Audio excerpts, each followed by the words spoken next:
When we look at Michail Vrubel's masterpiece, The Seated Demon, painted in 1890, we get a mixture of emotions: beauty, strength, even calmness.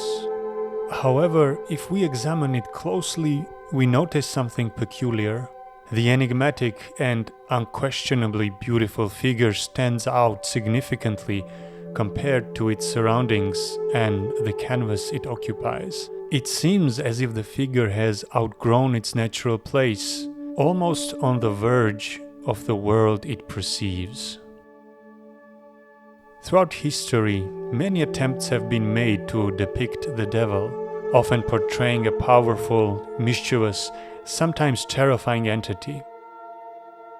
Vrubel, however, takes a different approach, urging us to appreciate the inherent beauty of the devil.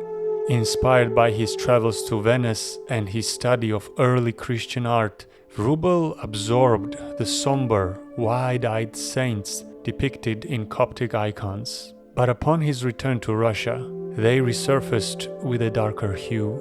In 1890, Vrubel moved to Moscow, where his artistic pursuits flourished, and The Seated Demon brought him into the spotlight.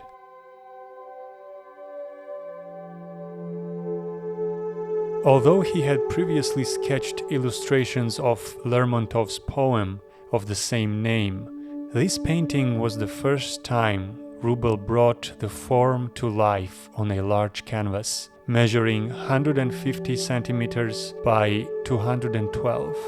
It was met with shock by the art world. Some critics called it wildly ugly, others a symphony of genius. The background for the painting is a fiery purple sky. Unfamiliar crystalline flowers of various dark shades bloom behind the demon's back. The heavy athletic muscles of his naked torso are tense, and the collapsed fingers give away a piercing melancholy. The arched eyebrows and downward corners of the mouth on the dark face convey a bitter expression.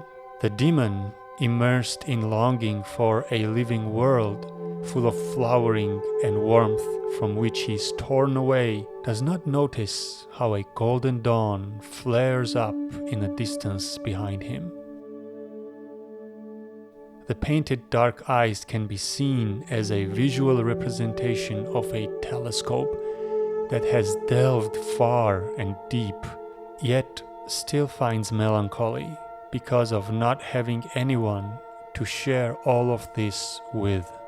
For the demon, the eternal loneliness becomes far greater punishment than death.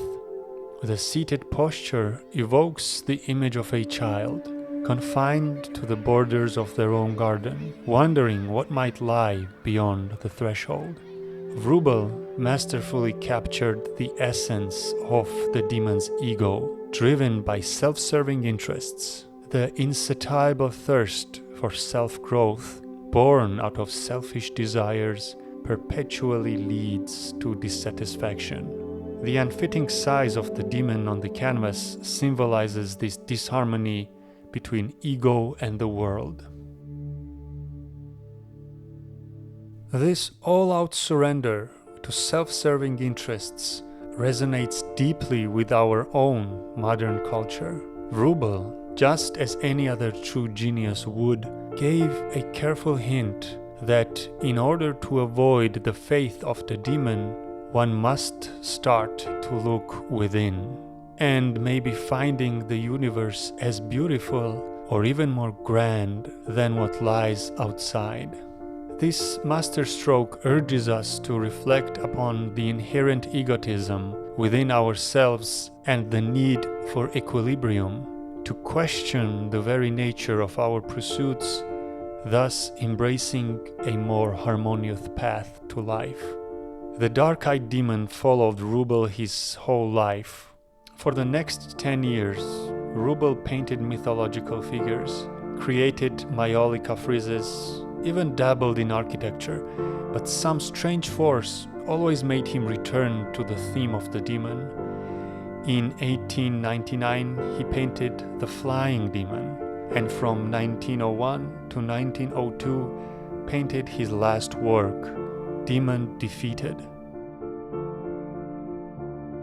He worked and repainted the demon's eyes and lips compulsively until finally succumbing to a catastrophic mental and physical breakdown. One can argue that he painted the demon for us in order to be warned, to show the very final form of selfish egotism that we all are capable of having and where it leads to. He created almost a sense of claustrophobia in the work, as if the demon could break out of the piece at any moment and consume us. Soon after his death, a First World War broke out, followed by the Second, staining the entire 20th century with blood, proving that this warning on selfish egotism was not heeded. This message contained within Vrubel's masterpiece still awaits its discovery. Whether the intricacies of this cautionary tale will be unraveled remains uncertain, for time alone shall be the judge of such revelations.